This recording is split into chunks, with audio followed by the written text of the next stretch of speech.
But YouTube thinks I'm not streaming. Okay, I gotta turn again.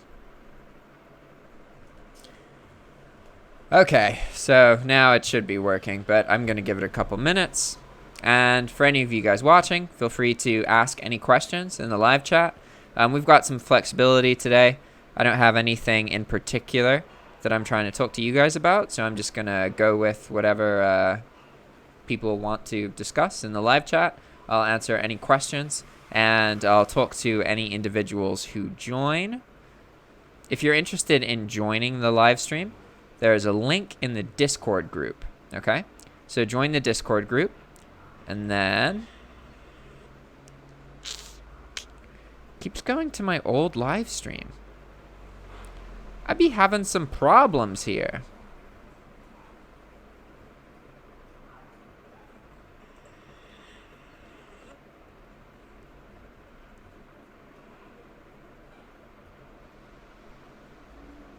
Well, I guess I just gotta wait. For some reason, my chat isn't... I can't see the chat right now because it keeps going back to the previous live stream that was like 3 minutes because I disconnected. So I'm gonna give it a minute or two to figure that out.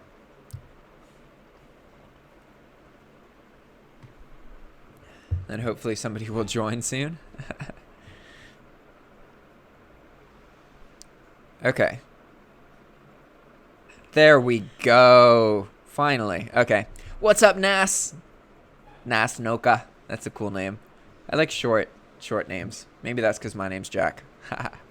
You know, having the name Jack in a Spanish-speaking country is really, really confusing because the word ja means like, are you ready? Or let's go. It has a lot of different contextual meanings. So I regularly hear my name and I'm like, huh? And they're not talking about me at all. Super, super confusing. And Broing Ortega, hey man! Good to see you. So guys, what can I do for you? Anything I can talk about in particular? Anything you want to learn? Any problems you're having that I can help with? I'll talk about anything right now. It's all up to you guys. I'm just gonna kind of wait.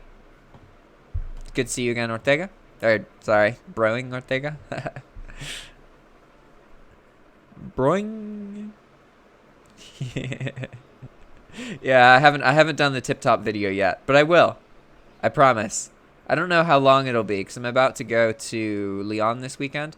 Going to a doctor and that kind of thing. I haven't been to a doctor in a long time. So it's good to take care of these things here. Especially because I just turned 26 and I lost my health insurance. So I don't really have options in the US anymore. Although it honestly is probably cheaper. No, it definitely is cheaper to just pay for private doctors here in Nicaragua. Because even paying for private stuff here out of pocket, full cost, is cheaper than if you have health insurance in the United States. The US's healthcare system is insane. Hey, Mao Xiao. How you doing, man? I'm doing great. I had like a public speaking thing for the first time yesterday. So I spoke in front of a group of 230 people for 30 minutes. That was really exciting. I really enjoyed it. Broing says, you can make a video of fast foods that are not in the USA. Yeah, there's a lot of fast food places here. I've been thinking about doing a video. This is kind of like after I finish the Spanish content website. Because right now I was working on Udemy stuff. And now I'm focused on the Spanish content website. But I do want to make a video about Nicaraguan foods. So like a 20-30 minute video that shows like, oh, this is what a nacatamal is. This is how you buy them. This is the difference between good ones and bad ones. This is how much they cost. This is the fritanga, carne asada, carne pollo, all these things, right? Pollo asada. I want to see how many like Nicaraguan people in the U.S. I think would like a video like that to see all the foods from their country.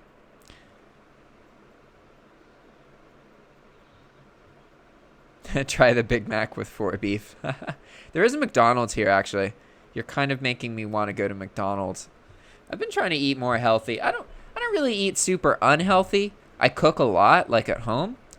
But a lot of the stuff I cook isn't like, it's not super unhealthy, but it's not healthy. Like I eat vegetables and stuff, but I also will eat a lot of fat.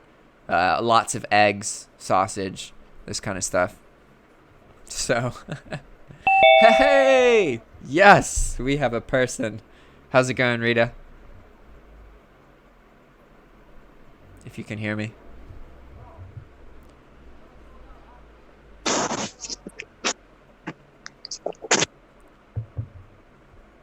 Hi, Jack. Hey, Rita. Fine.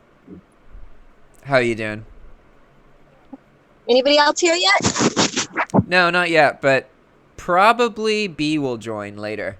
I don't know if you've ever seen B, but he's one of the people who he was pretty regular on this, but then he had some stuff going on in his life and he had to focus on other things. But he was talking to me earlier today and asking like what time I'm going live, and he's trying to finish up some of his work so he can join the call. So he'll probably be here later. Be here. Oh, speak of the devil. Perfect. Oh, so he'll probably be here later. Be here. Oh, speak of the devil. Can you hear me? Yeah, I have a loop though. I can also hear myself. Like I can hear the live stream. All right, I paused that video and tell me if I'm too loud. Make sure I'm not too loud. No, you're good. Usually the problem with people is that their voice is too soft. It's rare for someone to be too loud. Okay, because I watched one of the lives we did before, and I was like, my God, he should have told me I was so loud. Oh, no, of course, man. I talk loud anyway, but anyhow. No, I just... It's better to be loud and easily heard. This is preferable to being too soft where people can't hear you. Unless you're in an environment where there's constant background noise and trucks, okay, then yeah, you don't want to be loud. But as long as it's your actual voice, it's fine. That's what's up. So how's life? Amazing. I just had my first public speaking event, and I thought I was going to be speaking in front of like 5 to 20 people, and it was 230 people. Oh, wow. Yeah. That's wild. And even getting on these live streams, I get the nervousness of almost like it's public speaking. So it's kind of... It is. It's just you're speaking to an invisible audience instead of all the people in front of you. Which in some ways makes it harder, and in other ways makes it easier. And how was Dog Sitter Life? Nice to meet you. I watched a little bit of the live stream. I think she was on there before. I think I've seen you before, B. I went back and watched some of Jack's videos and things. I think I've seen you. I think I'm actually not seen you. I think I recognize your accent, actually. So, yeah. What are you about? Living a different kind of lifestyle. I don't want to live the work 40 years. And what was the thing I saw? I saw the perfect, let me pull this up right quick. I saw this perfect thing. It was said, did you sign up for the 40-40-40 scam? Work 40 hours a week, do the same stuff for 40 years, and retire with 40% of the money you earned. And it says 97% of people believe this is the only way. I don't know if you can see that at all or if it's backwards, but the 40-40-40 scam. Yes, that's what I'm trying to avoid is the social construct of working 9 to 5 for 40, 50 years and then hoping to live off of any Social Security or savings. So, yeah, I do eBay, Amazon, Mercari. I sell on Facebook Marketplace. And right now, my latest venture is to try to get into Facebook marketing. I want to work with local businesses and manage their Facebook page because I see it like all over the place. I'll try to eat at little local sandwich shops here in town, and you go to their Facebook page or you try to Google them. You can't find a phone number. You can't find an address. You can't find the menu.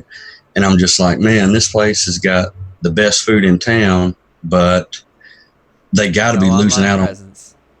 Yeah, they got to be losing out on customers because, I mean, I know how to use the internet and I can't find their phone number to call in an order. So actually, yesterday I ordered some food and went and picked it up, and I talked to the lady in the drive-thru about. I said, "Do y'all have somebody that runs your Facebook page?" And she was like, "No, we don't really have the money to do it." And and this is the way I do everything. I was just straight up honest with her. I was like, "Look, I've never done it before, but I'm kind of an entrepreneur and I do different things." I said, "I can't guarantee you any kind of results, or I don't even know what it would all entail. But if you want somebody to manage your Facebook page, I'll pretty much do it for free, just to get the experience of learning how to do it and figure out what's effective. And so that I'll do it for free for them. And that's going to allow me to figure out how to charge the next person and basically figure out what kind of results I can bring." So even if I get a free sandwich out of it a day would be, you know what I mean, to make a post on their page once, twice, 3 times a week, Free dinner. Yeah. And especially if you're already spending money on food there, then getting a sandwich, that's payment. You're getting paid. Imagine you're spending $10 a day there. I'm not saying you are, but they could be paying you $300 a month if they give you a free sandwich every day. Well, I mean, that's what I thought. And the real value is going to come from just doing it and seeing if I can grow their Facebook page. Because, I mean, I know I can grow the Facebook page, but I really want to do it organically without, having to run a lot of paid ads, which I will do paid ads because it is super cheap. But I want to figure out how to manage small businesses' Facebook pages and make that another income stream, because I feel like that's something I could sit down and in one day take like 5 accounts and just 3 posts a week for each account and just do it all in one day, have it scheduled and it be done, and do that once a week and charge them $300-$400 a month or whatever they can afford. I don't know, anything that has to do with bringing in money with no inventory and no overhead. I gotta be in that space, And that's perfect, honestly, because it puts you in a position where you are the one bringing the traffic to somebody. And this is the ideal position to be in. It's the most stable position. It's also the most profitable position, especially once you get the hang of that. There are so many businesses that have no online presence at all. Like, so many. It's an incredibly useful skill for people because you can bring them money. It's literally not even like, yeah, maybe they're paying you for it, but if they're good and they don't have an online presence, then they're going to earn more from paying you from the customers. So it's not like they're just paying for something that doesn't have a return. Like they will actually get money back from that. I think it's going to go ahead, dog sitter. I'm sorry. No problem. I have a little experience with this. There's actually another option too for Facebook that you can make a little money on also. So I'll tell you first my experience with what you're talking about exactly. I am friends with a lady who started a dog rescue. And so she was...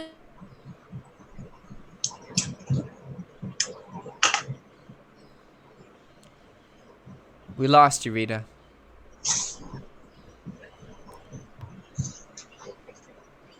She cut out. I don't know what happened.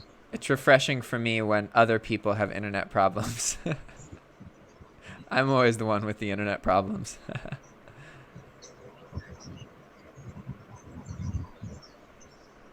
But yeah, I'm hoping that, if you could get 5 accounts and have them each paying even $200 or $300 a month, to run their page. I mean, that's serious income on top of my other stuff. I mean, I know I can do my other stuff and do that too. So I'm really hoping that it turns into something. And if I can prove to myself I can do it with one business, then it's just wide open. Then I can just go out, get me some business cards made and go to these local businesses. Then I can talk to the owner face to face and I think it'll work. I hope. But we'll Yeah, see. well, you just got to put the time into it, meet the right people. Are you back, Rita? You cut out. Oh, I didn't know I went away. Yeah. Where was I? So you said that you had a friend, and then they were doing started something about dog rescue, and then immediately after that it disconnected. I'm driving, but I'm just pulling over now. I hit a pocket. So yeah, she was paying me. I don't remember how much. It wasn't a lot. It wasn't really professional level, but it was something. And what I posted kind of a lot, and I actually kind of did it with my own Facebook page too. But it was the main thing that it helped her with is getting foster parents to take care of the dogs while they were waiting for a forever home, as they call it. So it was pretty effective. She had to go back to work, so I didn't keep doing it. But that was, and then the other thing, B, that I wanted to mention is some people will pay you just to set up a Facebook business page for them. So I was charging like $50 just to go in and just create the skeleton, business page, which took me about a half hour because it's, if you do Facebook, it's, you get pretty used to it and it's easy, So I don't know if that's something you'd consider. I just put an ad on Craigslist and said, I'll make you a Facebook business page. You can have one-time services and maintenance services. You can have multiple levels of different packages you're offering people. Yeah. You could upsell them after you do the page because now they know you're reliable because you finished the work and you did a good job. It looks great, and you can upsell them to something else. I never did the upsell thing. I have a hard time finding people with money. That's kind of a barrier in my life. So, I don't know, but that's another story for another day. But yeah, most people that are running a small business, they just don't have time and they're intimidated by it, the social media side of it. And I mean, I told them, I said, look, I don't know what kind of results I can bring you. So I don't know what I would even charge you. I said, but if I can do a little bit and y'all see some results, in the first month or so, then we can always work something out later on. And I actually signed up for some kind of class going on at my local Chamber of Commerce, and it's Google My Business, I think is what it's called. I'd have to look it up. I think that's what it's called. But it's something about where they teach you how to set up business accounts to where they show up on Google search results, and you help the business claim their business on Google, and it actually puts their business actually in Google Maps. So, I mean, even if I learn how to do that, even if I just offer that as a service, hey, I'll get you set up on Google Business, so that if somebody searches you on Google, you're going to show up, your phone number is going to show up, your business address is going to show up. Because the phone books, I don't know if y'all have phone books where you're at, but they don't even put out phone books no more. And a lot of the old heads, that's all they use is the phone book. And now everybody, young people, first thing they do is look on either Google, Facebook, or wherever online, to find places to eat and reviews and all that. So, it's there.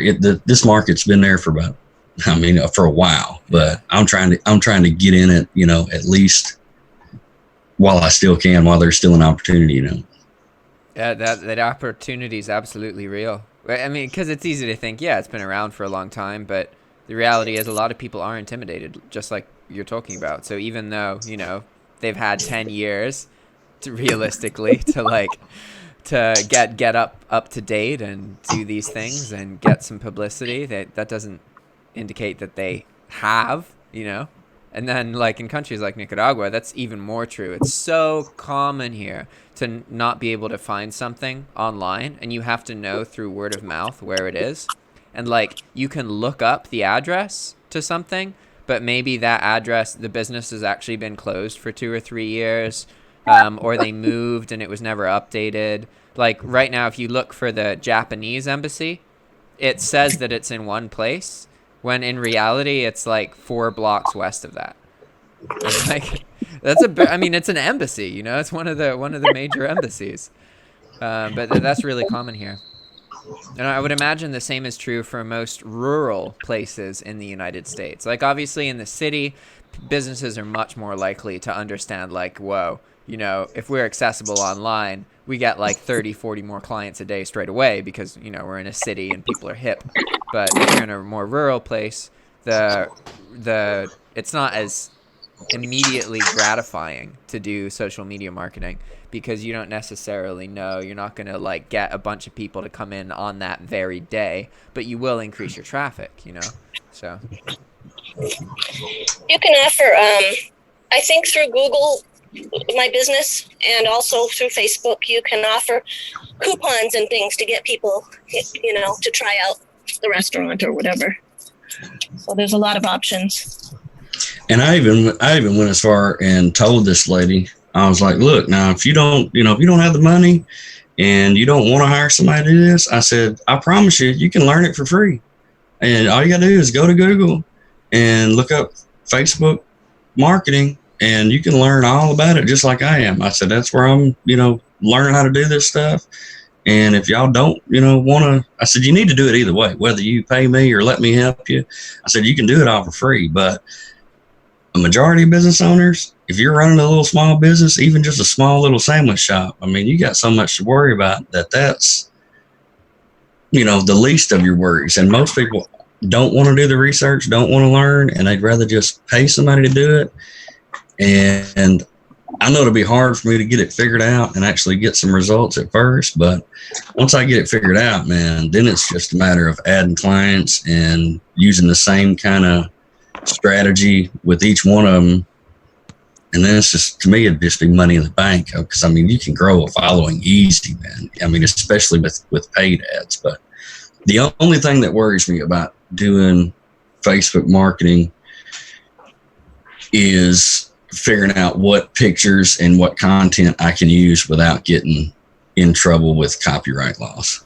Because I don't want to get sued or get that business sued because I used a picture that is not fair use or is copyrighted. So that's what I'm.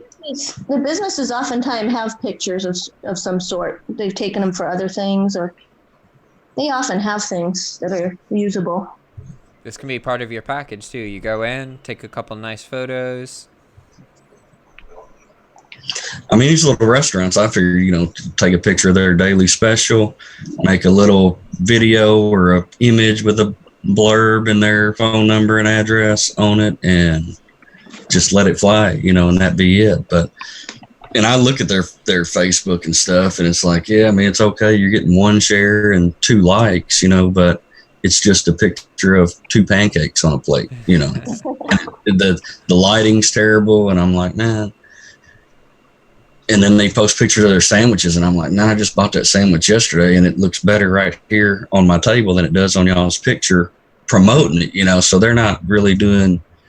I mean, you can do a lot with an iPhone as far as making your photos look good and adding stuff to it to make it kind of, pop and stand out. So I don't know. I'm kind of excited about it. I'm trying to get it figured out. And the reason I got onto it was I know this lady that works for a pretty big local TV station. And she said they're getting bombarded with businesses calling them, asking if they do social media marketing. Because I think this is the first year the phone book's actually getting phased out. So everybody that is only in the phone book is calling, looking for, an online presence manager, I guess. Yeah, they're being forced to. Yeah. But anyhow, I don't know what did you have to talk about today, Jack? I didn't know what you was going to get into. Nothing in particular, really. In the past couple live streams, I've just been like talking about specific stuff. But today I wanted to focus on anybody who joined and what you guys are doing, or if there's anything I can help with. How's Udemy? You getting some traffic on there, getting some new content up, or? Yeah, so on Udemy, I can share real quick. You guys won't see this, but the people who are watching the live stream will.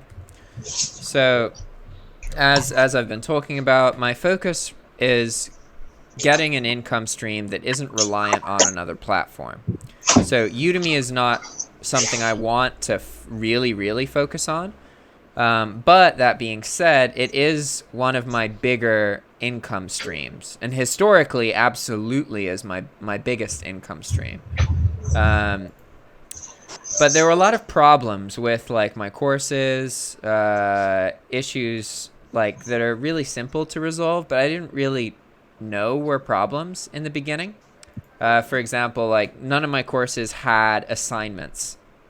So you could just take the course and watch videos and learn about it that way, but there wasn't a chance to like write and read about the content that you're learning. So over the past like week or two, I've gone through and I've added assignments and quizzes to all of there are the 3 paid courses. And so that should help with engagement. And also I made promotional videos for all 3 courses. One thing I haven't really figured out is how to do proper advertising, because ideally every one of my courses has some ads on YouTube that bring traffic to the courses. But because right now I don't have a whole lot of cash flow, I'm a bit hesitant with this because it's really hard to know, like, okay, I spent like $100 on ads. Did that get me $100 worth of course sales? I don't know. It's really hard to test it, especially because I'm trying to do these ads with coupon codes that are specific to the ad, so then I can see if somebody purchases it from the ad.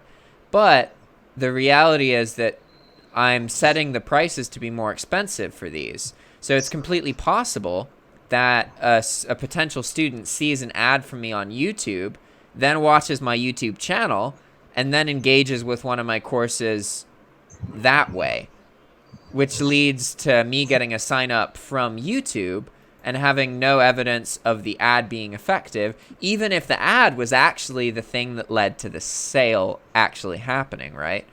So I'm trying to learn a bit more about that. But again, I'm hesitant because I really want to get this Spanish content website out. This is the thing that, like, I am seriously interested in. It's very relevant. It's teaching me Spanish. It's also something that makes all of my public speaking events much more monetizable, because I can go to these places and speak completely free and just try and completely overload them with as much information as possible. And then even if I share all the secrets, they're only around that mentality for like 1 hour or 30 minutes. So they're going to want more access to it and inevitably go to the website. And obviously I can show people the website as part of the speaking event. So that I know that it's really, really important for me, but I'm having a bit of trouble because of the cash flow thing, because like it's true that this project will probably be as profitable as my time spent on Udemy or more. It has the potential to go much, much further, because in this setting, I have very, very, very little competition. Like, I just know from my Nicaraguan friends, like, you don't see YouTube ads about how to become self-employed and work from home in Nicaragua. That's really, really uncommon. Most of the time, like, people are trying to get cheap labor here. They don't focus on trying to take advantage of how to educate people to create these businesses. And the circumstance in Nicaragua is perfect for it because there's political instability. So the economy makes it hard to find jobs. There's not enough jobs for most people. And people have tons of free time and they have internet access. These are the 3 big things that contribute to somebody getting into self-employment because they're incentivized, right?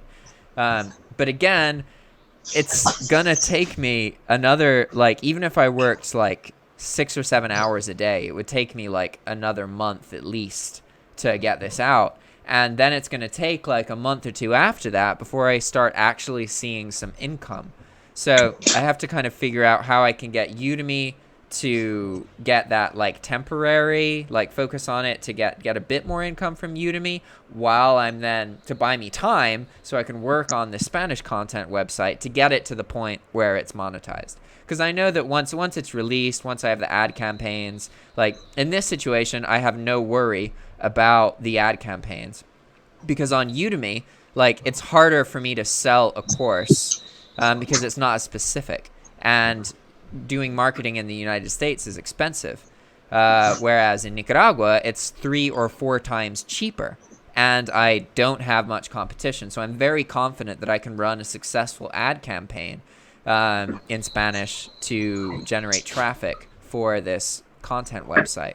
And that, in addition to the public speaking stuff, is like perfect. I could just have my life kind of revolve around that, because I won't feel as scared of putting all my resources into it, because I can't be banned. Like, even if something happens with YouTube, in that case, I'm not relying on an existing audience, so I can just make new accounts and make new ads. I wouldn't be screwed. Whereas, like, if I lost my YouTube channel, then that would be an obstacle in this. Whoa, a new person. Hey, Kimmy. Sorry, that threw me for a loop. Oh. Finally made it. Holy crap, you have audio too. Go figure. Whoa, so hello, tell us about you. What's up? I'm still in my chaos of leaving my job, so I'm still trying to catch up with everything here. Yeah. I did get a new lister 2 days ago. She didn't start yet, but I have somebody now for sure. So, how did you go about finding this person? Facebook classifieds. My local buy and sell group. Let's see if I can do this. Hello. There we go. So, for reference, guys, this is another eBay seller. All 3 of y'all are eBay sellers. Yay. Nice to meet you. And so earlier in the chat, actually, Nasnoka said that they made their first sale on Poshmark, which I thought was quite interesting, because I think they're an international. I don't remember, but that would be quite interesting, because I'm used to people who use Poshmark. They're like existing eBay sellers, that kind of thing. But if like someone in the international scene is like drop shipping on Poshmark, I want to know about that. That sounds awesome. Do you guys have much experience with Poshmark? I have very little. I chose not to do it right now because of the 80-20 rule. Just that eBay gets so many eyes, so much more exposure. And I figured until I got eBay kind of locked down where I want it, then I would add in Poshmark. Although there is a new cross-listing software out called, I think it's the one, List Perfectly, where I think you can cross-post very easily. If that becomes the case, if that works, then I might do that. It's like $50 a year, which I think would be totally worth it. So that's something I'm thinking about. Oh yeah, Rockstar Flipper just did a video about it. I don't do any Poshmark. I haven't tried it. I've done Mercari's the latest one that I've added, and I absolutely love Mercari. Mercari is easy, and the more weight you ship, the more of a discount you get on shipping. So Mercari, I'm using it to blow out all my old eBay inventory, and on some items I'm cross-listing. As I list on eBay, they straight away get cross-listed on Mercari. And I mean, my balance, I think I'm up to a $310 balance or something like that on Mercari, and I'm just kind of leaving it there. I haven't transferred any of it out of it.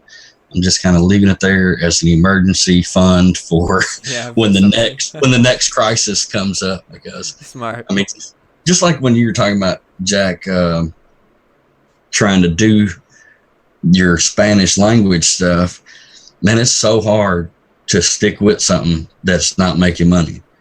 Because I mean, when you do this and this is your income, it's like, how much time do you put in without seeing any money?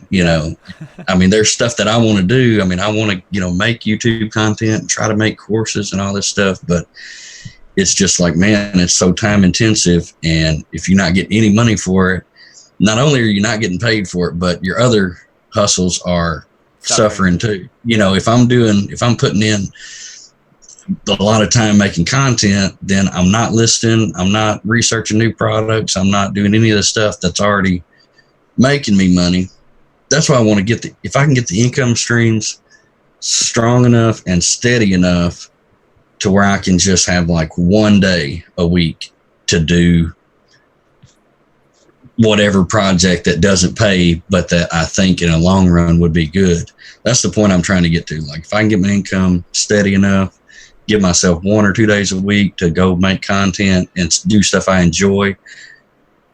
To me, that's about the only way, you know. I don't know. But it's tricky at the same time because, like, the reality is most of the time, the stuff that pays you soon or now, in the long run, is the least profitable. The things that are the most profitable are the things that you have to do for a while and not get paid. Like making a course, for example. Like maybe it takes somebody 3 or 4 months to make a good course. You're not getting paid for any of that.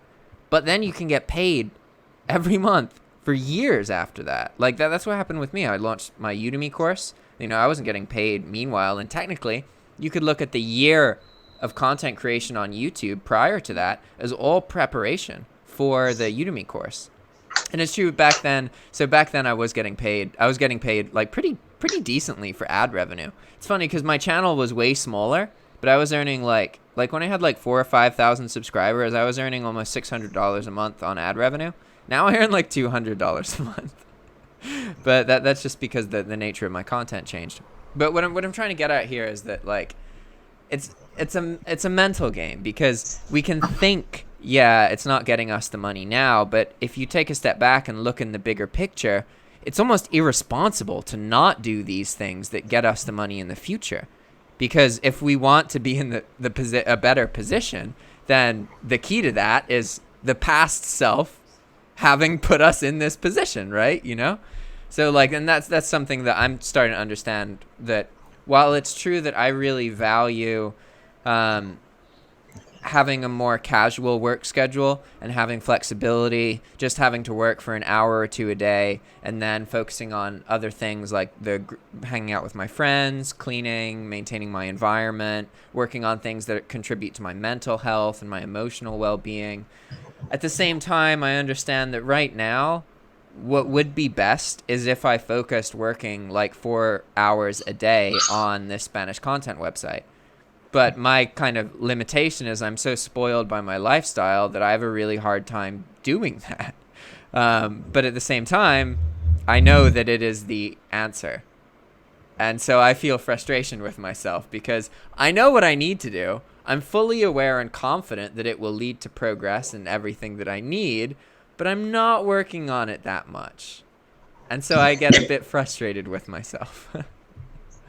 I feel the same way, and I've started using Evernote, and I've always known about Evernote, but I took some Skillshare courses on it. Yeah. And I figured out how other people are using it because I need a list. I need a to-do list. I need to order these things list from these different places, and you know, certain things have certain priorities. And I've started using Evernote on my laptop and on the phone, and I love it because it's got a little option to make check boxes. Yeah. So I just got a to-do list, you put it on your laptop, it's on your phone, anywhere else you're logged into your account.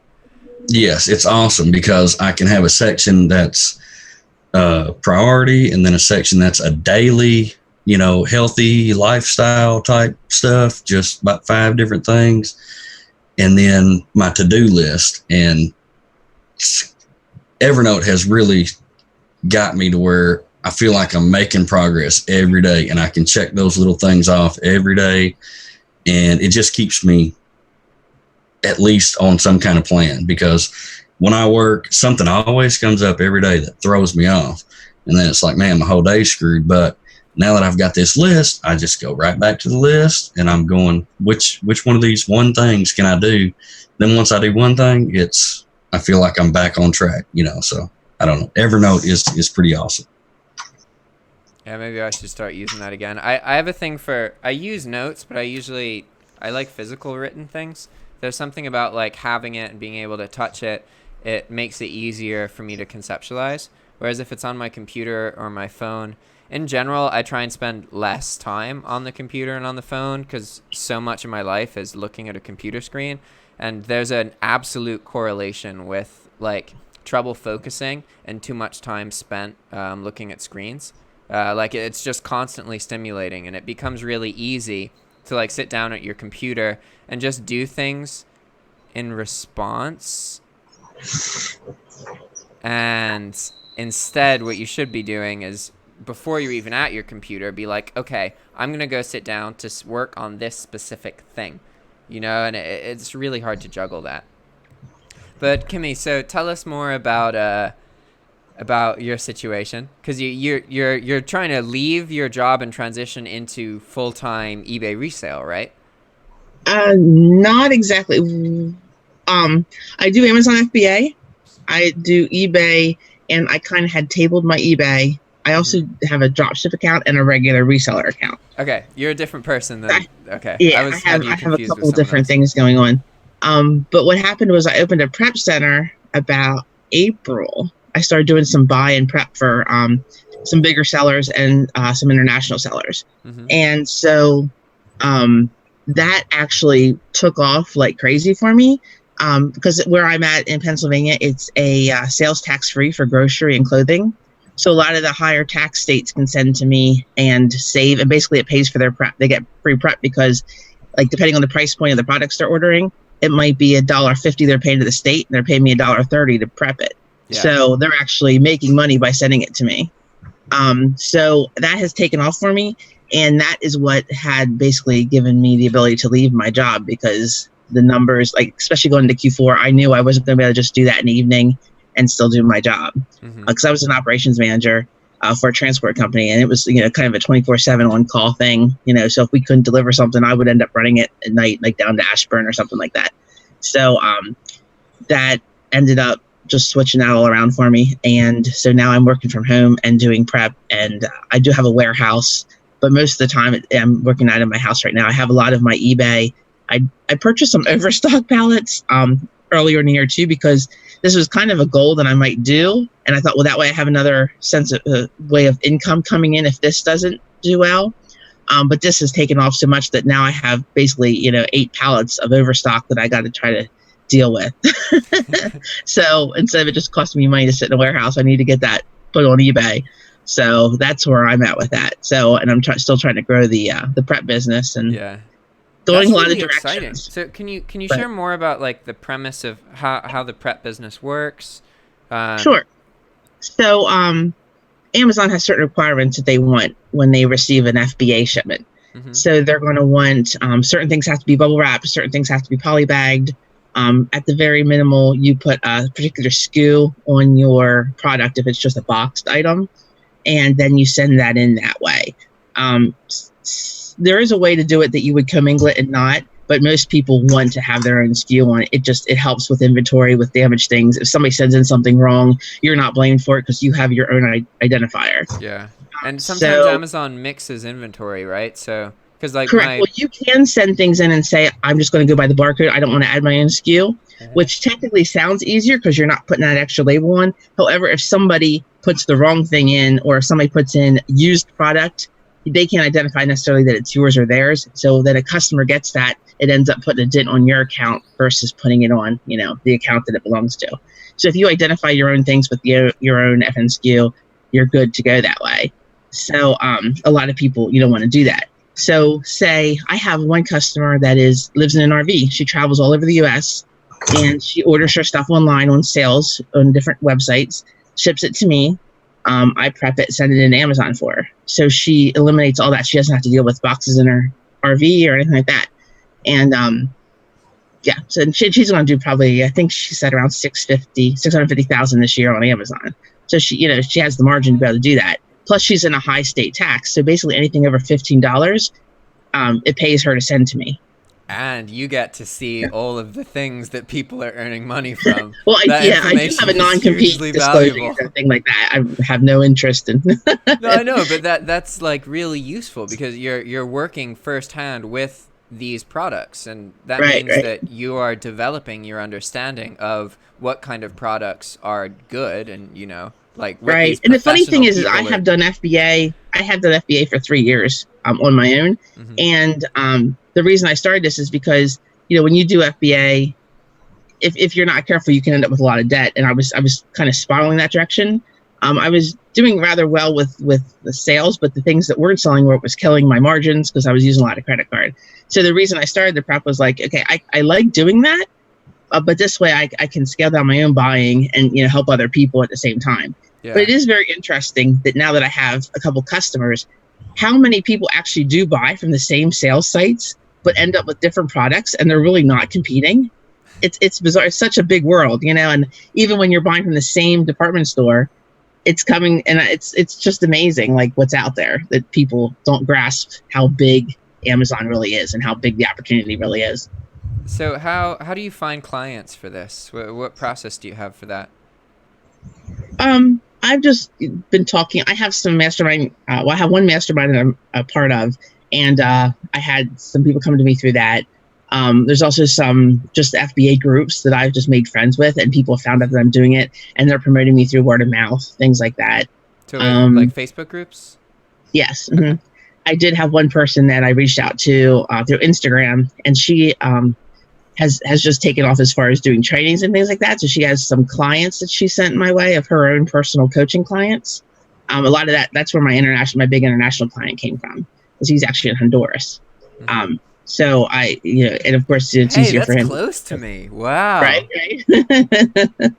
So, yep. So wait, so how does she ships stuff from Honduras or in the U.S. ordered to you online and then to Amazon? You could buy from one of the department stores in the U.S. Okay, gotcha. So it's just like me. Her physical location is in Latin America, exactly. Okay. Yep. And is she from Honduras? Yes. Okay. National. Yep. Yeah. That is awesome. That's awesome. It's fun. I'm really enjoying it. Like, to be your own prep center. I mean, that way it's not nearly as stressful as my other job was. I love my other job. I really did, but just so much stress involved with it. I was starting to just like get headaches all the time and things like that. It's just like things are out of your control because you're depending on other people who may drop the ball or just do goofy things, and you're like, why did you do that? So it's just so much more stress free. Now you're the person other people are depending on. What's that? Now you are the person other people are depending on. And I'm fine with that. It's completely fine. It takes all the risk out of doing FBA because it's other folks' products, and it's their risk on whether or not they sell. I mean, it doesn't affect their sales. Don't affect you getting paid from prepping the items. I mean, that's nice. And it's nice because, like, with me having the background in FBA, I've been able to identify some things, from time to time that, like, an ASIN's off or something like that, and I can tell them about it. And they're really happy about that because I actually know, hey, to watch for X, Y, or Z. And so it's been working really well for that. Most people don't know how to prep Amazon products. Most people think, I mean, you watch a lot of videos, and I mean, I've been doing FBA for going on 3 or 4 years, and I made the mistakes of not prepping stuff that needed to be prepped and sending stuff in wrong. Luckily, I learned really quick and didn't get banned, because that's the thing about Amazon. If you screw up, you're gone. Right. Yeah. They don't give a lot of second chances. But now, I mean, I've got it figured out to where I prep my items. They can survive the Amazon warehouse. Even if I have to get the inventory shipped back to me, it's still sellable because it's still, it's been prepped, which before I would send stuff in and not prep it. And even if it didn't sell and you had to recall that inventory, when I got it back, it's like, man, I can't sell this new because it looks beat up, because obviously stuff gets moved around from warehouse to warehouse and from fulfillment centers and whatever. But that's pretty awesome, prepping other people's products and getting paid for it, because that just takes a lot of the risk out of it. And once you get your process down, I mean, stuff comes in, you spend a few hours just knocking it out, and then you send the whole shipment in and do the shipment and everything. Yeah, I do. They basically set me up. I like to use people who use Inventory Lab because it's so much easier that way. and they can see what I'm doing and they can see where I'm at with things. They can watch their listing being built. So they give me an employee login, and they also give me an employee login for their Amazon account, so I can create the whole final shipment for them. And that's how it's working. That's what's up. That's cool. My mother and her boyfriend do Amazon FBA. So that's where I know a little bit about it, just because there's times I've been over their houses and, you know, that they'll get, or their house. They're actually moving right now, but they get like a big shipment, and then, you know, it's just taking stuff out of a box, changing it from a sleeve of 50 to a sleeve of 5, putting it back in the box after putting the sticker on it, doing it again and again and again and again.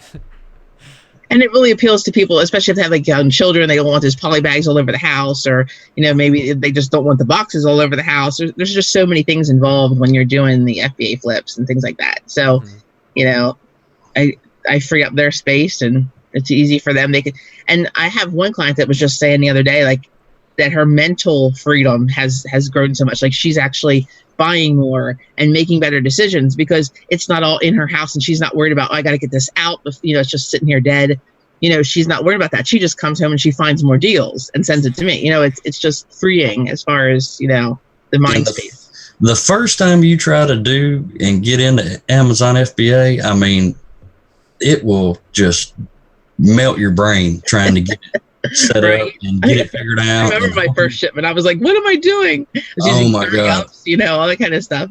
I had stuff spread out everywhere. I couldn't get my barcode labels to print right. I didn't know where to get UPCs. I didn't know how to prep. I didn't know how to pack.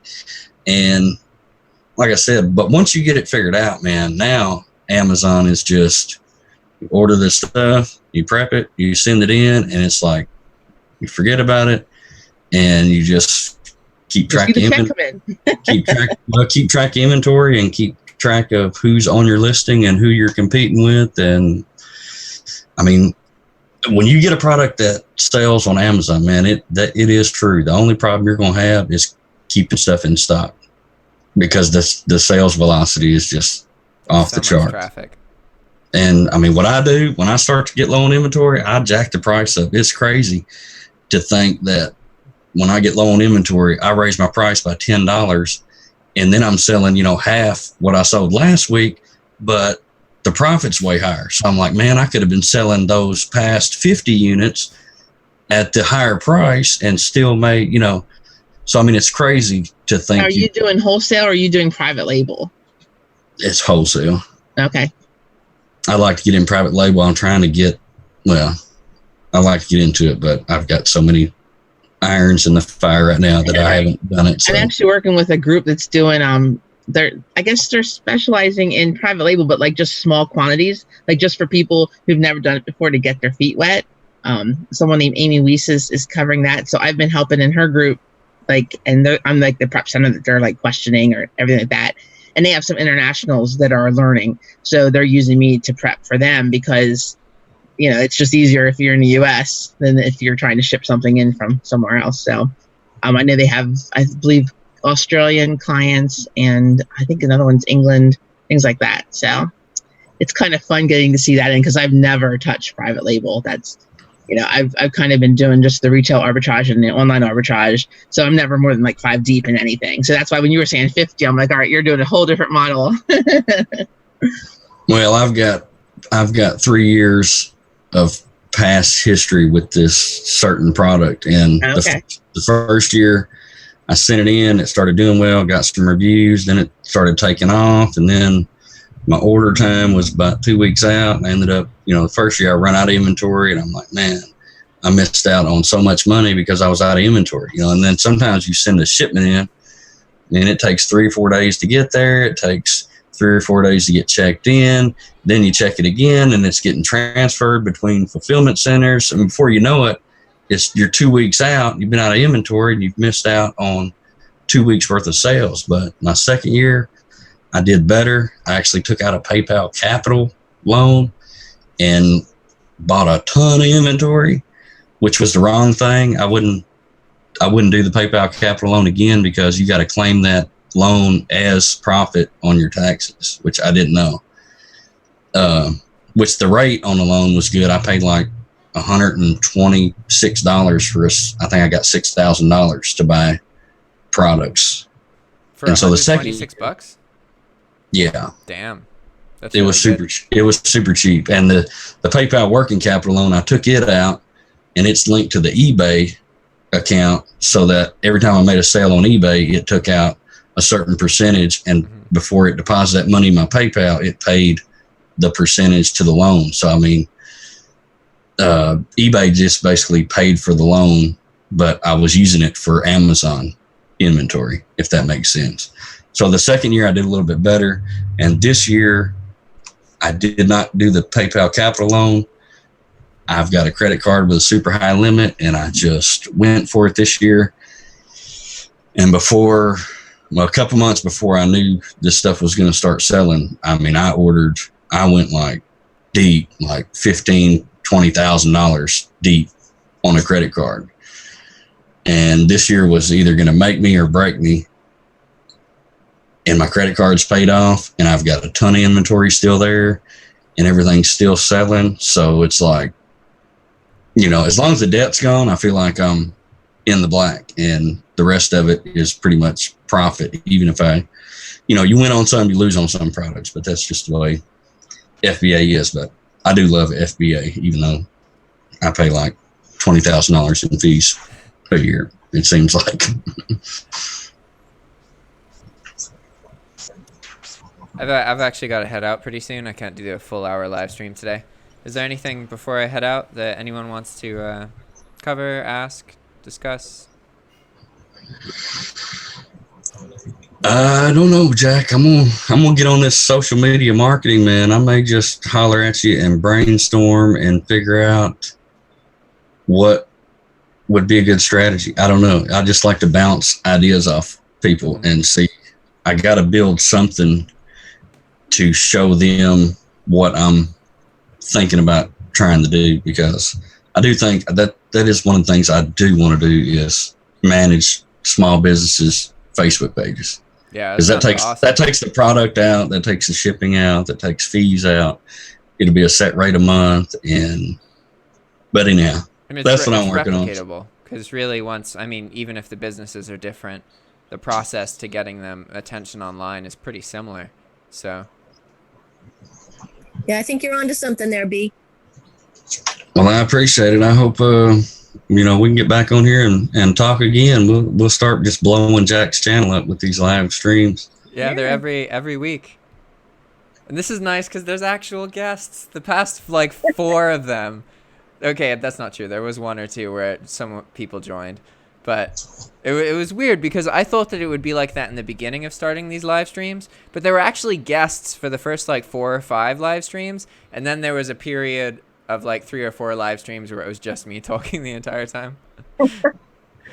So as soon as somebody joins, I'm like, I was trying to get one for a while, but everything just was happening on Fridays, so I'm glad I finally was able to make it. Yeah, me too. I'm glad. As soon as you joined, I was like, oh my gosh, new face! I want to give you guys a quote you've heard before, but I was thinking about the internet and how you can get on the internet and just get up in everybody else's plan for your life. Yeah. It's a Jim Rohn quote. If you don't design your own life, chances are you'll fall into someone else's plan. And guess what they have planned for you? Not much. I love Jim Rohn. I listen to Jim Rohn all the time. I got me a YouTube motivational playlist, and I let that play, and it puts me in the right state of mind. Yeah. And you just got to go for it. I mean, I'm glad that there's other people out there taking this same risk, because I feel like I'm the only one that lives outside of the construct of working a 9-to-5 for 50 years and then being broke and dependent on Social Security. I plan on doing this forever. I mean, there is no retirement plan. There is no quitting. I mean, I plan on building this up to the point of I've got all my time for free and the money just comes. That's what's so great about the internet, is that you can connect with all the other people who feel that way. Because I'm sure most of us have been in that situation where, online maybe we know other people, but in our personal lives, we're that eBay seller. Or like, you know, we're the reseller, but everyone else is doing their own thing, and they're like, oh, you're doing that. That's cool, but that's not for me. That honestly, I get a bit depressed about that. That's a recurring theme, and actually something I felt after I was speaking. I sometimes forget just how far detached I am mentality-wise from the way that most people think. Like, there really is, if you can just get yourself to a point where you see every problem as something that has a solution, you are now different than the vast majority of people in the world. Like, and it was really, really simple stuff too. Like, I was tutoring somebody how to sign up for a certain service, right? And they go sign up for the service, click enter, and the button just doesn't load. And then they're like, okay, doesn't work, can't work, it's impossible. And I was just like, copy the URL, Chrome, different internet browser, paste, enter. Oh, the button works this time. Look at that. That's all you had to do, you know? There's almost always the solutions are almost always pretty simple. It's just trying something at a different angle, using a different tool, or talking to a different person, you know? And it can be so frustrating, especially as a counselor, because really, like, as a counselor, all you're doing is just reinforcing this mentality of everything has a solution. You can't think that there's no solution, because that's why you have your problems. And most people give up. I mean, most people think it's impossible. But and this is what I've been telling people that I run into. A lot of people, or most people that I see, they work for the weekend, they hate their job, they think they should be making more money and all this. And I've just been telling people, look, don't quit your job, but you got to start working on your side hustle. And you're not going to make full-time money for probably the first 6 months, probably the first year. So keep your job, but start working on another income stream, something that you enjoy. And I promise eventually it'll be like, man, I'm making so much money here that, I can quit, which is what I did, how I did it. You gotta build up enough capital in the bank and have a safety net to be able to quit your job. Because somebody quitting their job, like, that's real. I mean, there's some people that have been there 20 years at a job that they hate, and they've got 20 more years to go before they can retire. And I'm just like, look, man, I promise you keep your bills low. You can make enough money online. You don't, it's hard to get rich, but I'm just trying to get my time. If I can get my bills paid and have my time, I'm good. But anyway, on that, Jack, I know you got to go. So I'm going to go. Dog sitter, nice to meet you. Kimmy, nice to meet you. I love what you're doing with the FBA prep. That is, I'm not writing that down and researching that on how to figure that out myself. But I'm going to jump off here. PrecisionPrep.net is my website if you want to check it out. Precision what? PrecisionPrep.net. Cool. Got you. Cool. All right, everybody. See you next week, okay? Later. Ciao. Take care. Bye-bye. Yeah.